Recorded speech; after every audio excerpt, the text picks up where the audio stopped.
아이들이 어려워하는 수학, 별표 치는 수학만 쏙쏙 골라서 풀어주는 별표타파 별타쌤 박지영입니다.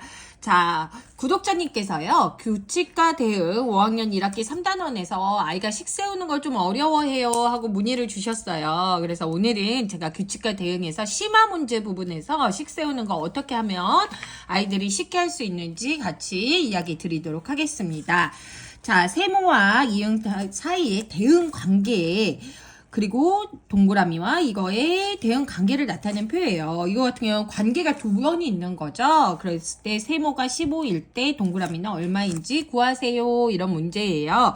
지금 이렇게 보니까 동그라미는 세모보다 몇씩 커지나요? 그렇죠. 3씩 커지는 거죠. 그러면은 세모 동그라미, 세모 더하기 3은 동그라미라는 식을 나타낼 수 있어요. 그 다음에 얘네 둘 사이의 관계를 한번 볼게요. 얘네 둘 사이의 관계를 보았더니 몇 개씩 커져요? 몇 배? 아, 4배씩 커지는구나. 그러면은, 동그라미에다가 곱하기 4를 하면은, 이렇게 되는구나 라고 할 수 있어요. 이게 4배가 어려우면요, 점점 갈수록 몇씩 더해지는 거예요. 4씩 더해지는 거예요. 4씩 계속 더한 거, 거듭해서 더한 거를 곱해가지고 곱셈이라고 하는 거죠. 그래서 얘는 4배 했다라고 보시면 돼요. 그러면 세모가 15라 그랬어요. 세모가 15라면 자, 15 곱하기 3 해서 동그라미는 뭐가 되죠? 18이 된다라고 해주시면 되고요. 그러면 동그라미가 18일 때는 어떻게 되는가요? 그렇죠. 18 곱하기 4 해가지고 72가 얘가 되는 거죠. 그래서 정답은 72가 됩니다. 그래서 복잡해 보이지만 하나하나 두 가지를 식으로 적어놓고 풀면 그렇게 어렵지 않은 2번 문제 볼게요. 진우와 지수가 규칙 맞추기 놀이를 했는데 진우가 3 하면은 지수는 15, 진우가 5 했더니 25, 8 했더니 40이라고 했어요. 근데 이제는 거꾸로 지수가 65 하면은 진우는 어떤 수를 이야기했을까요? 그랬어요. 그러면 일단 진우랑 지수를 식으로 적어본 거예요. 이렇게 글로만 있으면 어려워요. 그죠? 글을 가지고 표로 만들어보고 그 표를 가지고 식을 만들어 주시면 되는 거예요. 자, 그러면요. 진우가 3 그랬어요. 그랬더니 지수가 15, 그리고 5 그랬더니 25, 8 했더니 40 이렇게 해서 점점 이렇게 나간 거죠.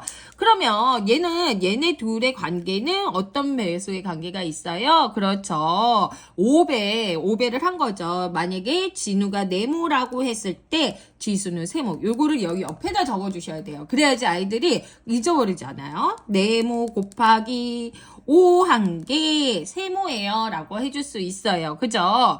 그랬을 때 지금 지수가 세모가 65예요. 그러면은 네모 곱하기 5는 65예요. 그럼 65는 어떻게 구할까요? 65를 어떻게 해야 될까요? 네모는 65 나누기 5 해가지고 13이라고 해주셔야 돼요. 그렇죠. 그래서 예를 들면 여기가 65 그랬을 때 얘는 13 이렇게 불렀었다는 거죠. 그래서 13이라고 해주시면 됩니다.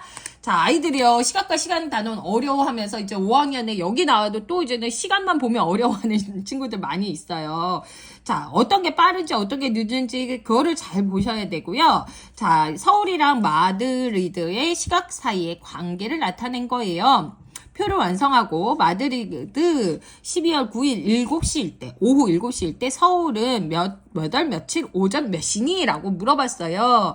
얘네 둘 사이의 관계를 볼게요. 얘는 오전 9시인데 얘는 지금 9시가 됐어요? 안 됐어요? 안 됐죠. 얘는 지금 늦은 거예요. 그렇죠. 얘가 지금 늦게 지금 아직 얘보다 늦은 거예요. 그럼 9시부터 1시까지니까는 몇 시간 늦은 거예요? 8시간이 마드리드의 시각이 늦은 거예요. 즉 식으로 적으면 서울 시각에서 빼기 8을 하면 마드리드 시각이구나. 요거를 아이가 알 수 있어요. 그죠? 요렇게 식으로 적을 수 있는 거죠. 그러면 11시일 때는 3시. 아이들이 오전 3시. 요거를 그냥 보고선 따라하는 친구들도 있는데 8시를 좀 빼줄 수 있게 해주시면 좋을 것 같아요. 그리고 오후 1시는 오전 5시. 여기서 오후 1시면 또 어려워하는 친구 있어요. 갑자기 1시에서 어떻게 4시간을, 8시간을 빼지? 그런데요. 오후 1시는 우리가 24시간을 기준으로 13시예요. 그죠? 13에서 5시를 뺐다라고 생각해 주시면 조금 쉬울 거예요. 그러면, 자, 문제가 뭐예요? 12월 9일. 오후 7시예요. 오후라는 거 써줄게요. 오후 7시예요. 7시에다가 8시간을 더하는 거예요. 얘는 몇 시간 있으면 12시 될까요? 그렇죠. 5시간 있으면 12시 되는 거예요. 그렇죠? 그러면 12월 9일 하고 밤 12시가 되고 여기에 몇 시간이 남아요? 3시간이 남는 거죠. 12시 되면 그 다음날 되죠? 그래서 정답은 뭘까요? 12월 10일 오전 3시다 라고 해주시면 돼요. 이렇게 더했을 때 또 어려워하는 친구 있는데 12시를 기준으로 만들어 주셔야 돼요. 그러면 얘를 5시간을 주면 이제 12시가 되잖아요. 그래서 이렇게 풀어주시면 되겠습니다. 자, 배열 순서에 맞게 수카드를 놓고 정사각형 조각으로 규칙적인 배열을 만들고 있습니다. 9제에 필요한 가장 작은 정사각형 조각은 몇 개인지 구하세요. 그랬어요. 아이들이 사실 배열 순서 나오고 조각 나오면 조금 어려워하는데요. 어려워하지 말고 제가 어떻게 하라고 했죠? 표를 만들려고 그랬어요. 배열 순서와 조각을 가지고 천천히 정사각형에 있는 조각 그걸 가지고 이제 표를 만들어 보는 거예요. 자, 첫 번째 조각은 뭘까요? 네, 4개예요. 배열 순서. 두 번째 조각은 9개예요. 그렇죠? 그리고 세 번째는 4, 4, 16. 그렇죠. 이렇게 정사각형일 때는요, 어떻게 돼요? 2 곱하기 2, 그죠? 3 곱하기 3, 4 곱하기 4 이런 식으로 이제는 식을 적을 수 있는 거예요. 그런데 보세요. 첫 번째일 때는 1번보다 하나 더 큰 2 곱하기 2예요. 2일 때는 2보다 하나 더 큰 3 곱하기 3이에요. 그러면 9제는 뭐가 되겠어요? 네모가 9라면 그거보다 하나 더 큰 10 곱하기 10이 돼서 조각이 100개가 된다라고 해주시면 되겠습니다. 자, 그 다음에 우리 요거 이렇게 점선을 따라서 끈 자르는 거 조금 어려워해요. 그죠? 자, 한번 볼게요. 얘는 한 번을 자를 때마다 3분 걸린대요. 이렇게 쓱싹쓱싹 하는데 3분 걸리는 거예요. 쉬지 않고 36도막을 자르는데 모두 몇 분 걸리겠는가? 이런 문제예요. 이것도 어떻게 한다 그랬죠? 제가 이거를 보고선 표를 만들어 본다는 거예요. 이제 자꾸 표를 만들어 보는 훈련을 해주시면 아이들이 어렵지 않아요. 그렇죠? 이거는 자른 횟수고 얘는 도막. 그죠? 도막수예요. 끝내 도막수. 자, 한 번 자르면 몇 개 생겼어요? 하나, 둘. 자, 잘 보셔야 돼요. 2번 자르면은 몇 개 세요? 하나, 둘, 셋, 4개. 그죠? 자, 3번 자르면 하나, 둘, 셋, 넷, 다섯, 여섯 개죠. 즉, 몇 개씩 늘어나요? 한 번 자를 때마다 하나, 둘, 이렇게 한 번씩 늘어나는 거예요. 2개씩. 그죠? 2개씩 늘어나는 거예요. 자, 그래서 봤더니, 진짜, 어떻게 돼요? 2개씩 더하기가 됐어요. 제가 거듭해서 더하는 거를 뭐라 그런다 그랬죠? 곱셈이라고 멋있게 식으로 적어줄 수 있다는 거죠. 그래서 자른 횟수고 도막수면 자른 횟수 곱하기 2 한 개 뭐라 도막수다라고 해주시면 된다는 거죠. 그죠? 그랬는데 36도막을 자랐대요. 36도막을 자르면 여기가 뭐가 되는 거예요? 도막수가 36이 되죠? 36은 그러면 자른 횟수 곱하기 2겠죠? 그럼 자른 횟수는 18회예요. 세모는 18회. 그런데 몇 분 걸린다 그랬어요? 한 번 자를 때마다 3분이니까 18번 자르면 3을 곱하면 몇 분? 54분이다 라고 해주시면 되겠습니다. 자, 여기까지 풀었고요. 우리 친구들이 또 어려워하는 문제 제가 한번 같이 보도록 할게요. 자, 아이들이 어려워하는 거 이런 부분 어려워하죠. 4명씩 앉을 수 있는 탁자가 있어요. 탁자가 13개를 그림과 같이 한 줄로 이어붙이면 몇 명까지 앉을 수 있습니까? 하는 문제예요.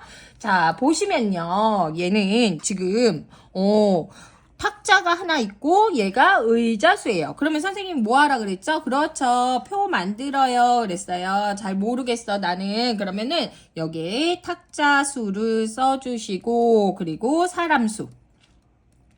사람 수를 적어 쓰는 거예요. 뭐 의자 수라고 해도 되죠. 그리고 뭐 사람 수라고 하는데요. 자, 하나 있었을 때는 4개예요.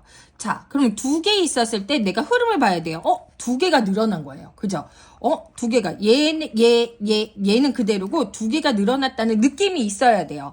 그리고 모르겠으면 셌어요.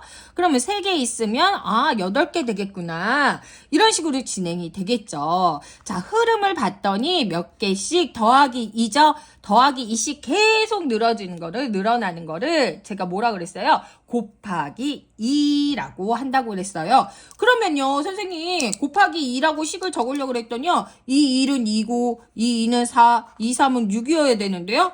그런데 걔보다 어떻게 해요? 2개가 더 큰 거예요. 즉, 제일 처음에 얘는 더하기 2를 같이 시작한 거예요. 더하기 2부터. 자, 얘는 어디부터 시작했냐면, 이게 바로 더하기 2예요. 얘가 2개가 세팅이 돼 있는 거예요. 얘 2개가. 그래서 더하기 2를 시작하고선 해야 된다는 거죠. 그래서 식으로 붙여주시면 탁자 수에다가 곱하기 2를 하는데 처음에 뭐가 있다? 더하기 2가 있다. 왜? 이게 어려우면 이 1은 2여야 되는데 얘 4네? 더하기 2 했네? 이 2는 4여야 되는데 더하기 2 했네? 이런 식으로 흘러가시면 돼요. 그랬을 때 사람 수 몇 명이냐는 거죠. 그러면은 얘는 뭐예요? 13이죠. 13 곱하기 2 더하기 2 해서 26 더하기 2 하니까 얘는 28명이 정답인 거예요. 자, 이렇게까지 지금 식을 세워봤는데요. 자, 아이들이 조금 어려워할 수도 있어요. 그런데 자, 일단 문제를 보고 표를 만들고 표에서 얼마씩 커지는지를 관계를 살펴보시면 식까지 어렵지 않게 세울 수 있습니다.